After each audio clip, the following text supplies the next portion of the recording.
Riders in this motherfucker. The holidays? Shit. That means 12 days of fuck you. Riders for life. What's going on, everybody? This is Bronco Juggalo, and I am coming to you today with day 11 of the 12 Days of Christmas Horror Movie Challenge.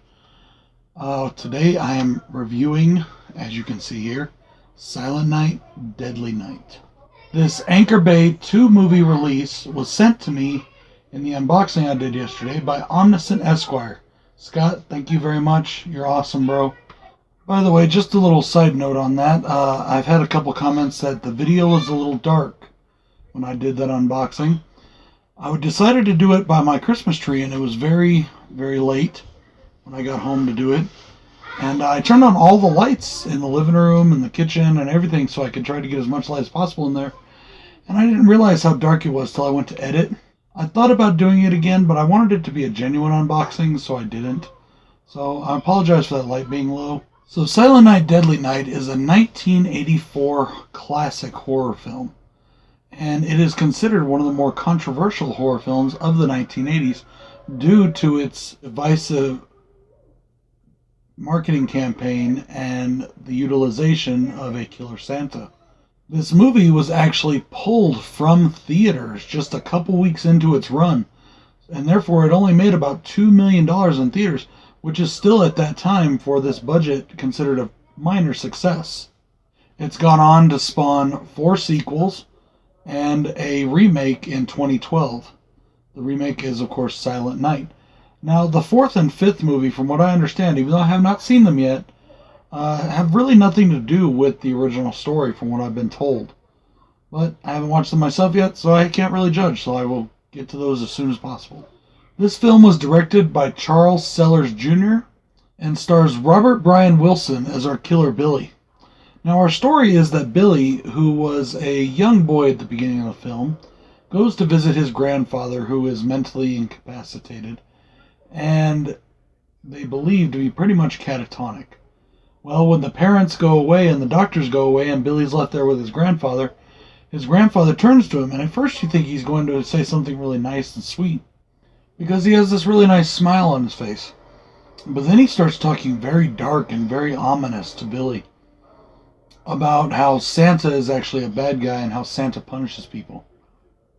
As they're driving home from visiting Grandpa, Billy's parents are attempted carjacked by a guy dressed in a Santa suit who is pretty nuts, and he kills and tries to rape the mother.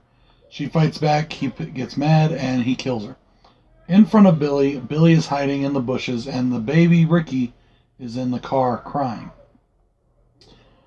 We cut to a few years later, and Billy is in an orphanage, and he's having some issues because of this event. Then we cut to when Billy is 18 years old and getting a job for the first time. Billy is forced to play Santa at the store he works at. And that doesn't sit too well with him, but he goes through with it. But then during the Christmas party, some things start to trigger Billy. One of Billy's co-workers attempts to rape the girl that Billy likes. Billy snaps and kills the co-worker. The girl is then afraid of Billy and calls him a psycho, and he kills her to punish her. And that's where the spree starts. He goes on a murderous killing rampage throughout Christmas holiday. Something really interesting I found out about this film is every time there was to be a kill scene, the director, Charles Sellers, literally would excuse himself. He did not like filming the death scenes. They really bothered him. He would leave, and the editor, Michael Spence, would step in as director for all the death and kill scenes. And I found that to be extremely abnormal, I guess, and honestly quite interesting. You would think that somebody who is signed up to direct a horror film wouldn't be bothered by that stuff. So I have a couple cons that I want to get out of the way real quick, because overall this is a great film. I can see why so many people consider it a classic, and why it is considered in such high regard. My first con is the acting of some of the supporting cast. We have a young nun who is kind of Billy's friend and protector, and of course as Billy gets older, she gets older as well. And or I believe it was Sister Teresa, I think. I can't remember right now, I just forgot. And then we have the detective who is trying to find Billy, and just their back and forth and their dialogue is very wooden. They're trying to figure out where Billy's going to strike next. And the cop is just like, if we find what's on, we can predict his next move. And no, that is not the lines, okay? I'm not Sean Urshan, guys. I can't just pluck the lines out of thin air. Sean has a great talent for that. If you don't believe me, go and check out his channel. That's Sean Urshan at the Horror Corner. But I did just find the acting of some of the supporting characters to be a little lacking. My next con is the ending. And now, it's not a bad ending. And it's not even really a con. It just feels to me like the ending is very abrupt. Like, I'm expecting a big finale, a real big finish. And you just don't get it. Billy enters the orphanage and confronts the Mother Superior, who also in his childhood, kind of fucked him up in the head. And all these kids are around, and you think he's about to go on a slaughter fest, and then he gets shot right in the back by the cops. I just expected a little more. I felt that the movie was building towards a big climax, and I felt that we really didn't get it. Other than that, though, this movie is absolutely phenomenal. Now, I mentioned that this was an Anchor Bay release that Scott sent me, and it has Silent Night, Deadly Night 1 and 2 on it. Something I thought was kind of interesting on it is, at the beginning of the movie, before the movie started, up on the screen popped a disclaimer saying that to give us a true, original, uncut edition of the film, they had to use parts of the film that was released theatrically and parts of the film that was not. So basically, dailies. They weren't cleaned up to release perfection, if you know what I mean. So there's some scenes in this film where the picture is not as great as it is in others. And they hope that our enjoyment of the film will overshadow those discrepancies. And I respect that. I'd like that they did that. Now, I would like to see the actual rated R version of this film as well. Just for shits and giggles. Even though I really like this unrated version.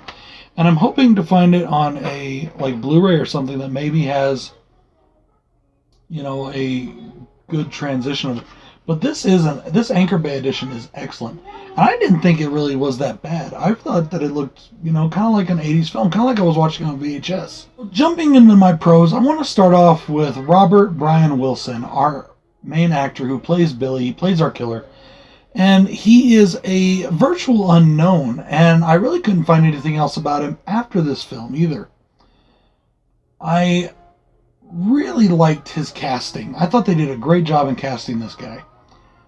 Okay, I'm going to reference Christmas Evil here just as an example. In a lot of horror serial killer films where somebody snaps, it's usually somebody who's got some physical issues. And what I mean by physical issues is, basically it's somebody that looks like me, okay? We're not that good looking, we're not that tall, we're not that, yes, I'm a big, strong guy, but I'm not that tall, I'm not, good looks and blonde hair, and, I'm not thin, I'm kind of, got a little bit here. And you look at, Christmas Evil, and that's how our killer is in Christmas Evil. But in this one, our killer is this big, really good-looking 18-year-old who looks like he just came right off the football field, out of the, those 80s films where they're all, preppied up and stuff, you know what I mean? And he looks like he'd be the nice guy with everybody. And they really show him as a nice guy throughout this movie until he snaps. And I really like the casting of him because it's something we don't see that often. He looked like your, everyday young, good-looking high school quarterback type. He didn't look like the one that we would expect to snap. My next pro is that this film is pretty intense right from the beginning. We got some pretty gruesome kills with young Billy and his parents. And then, we have some time in between because it's building that story, and that's fine. But it sets the tone for what this movie's going to be. My next pro is the gore and the great kills. There are some amazing kills in this. I think I'm torn between two favorites. There is a kill where he rips a girl up the center with a box cutter, and I really like that one. But then there's another kill where he puts another girl on a pair of antlers on a deer head. And yes, I've seen that done in other things, Evil Dead, things like that. But it never gets old, and it's always so much fun to do that. My final pro that I just want to talk about, my specific pro, because with a lot of movies that I like, I enjoyed this one overall. So the whole movie is basically pro.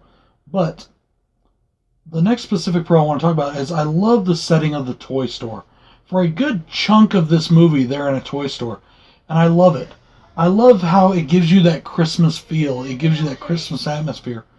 But also, I love the nostalgia it brought back to me as a child of the 80s, seeing some of the awesome toys that I used to love on the walls and on the shelves, such as the He-Man and the Masters of the Universe and the Castle Grayskull and the Return of the Jedi Boba Fett's and Jabba the Hutt's and all this cool stuff. I even recognized a couple Halloween costumes they had in the back. A Spider-Man and a Batman and a kind of like a Frankenstein, but it almost looked like a Rocky Horror Picture Show Frankenstein in a way. And I remember those from me being a kid. I had friends that wore those costumes. And I loved that. And it brought me back to the 80s. It brought me back to a great time in my life. I like it when movies like this bring back some of those good memories. Anyways, guys, that's enough of my rambling. This has been Bronco Juggalo's presentation review of Silent Night, Deadly Night. I hope you guys enjoyed it.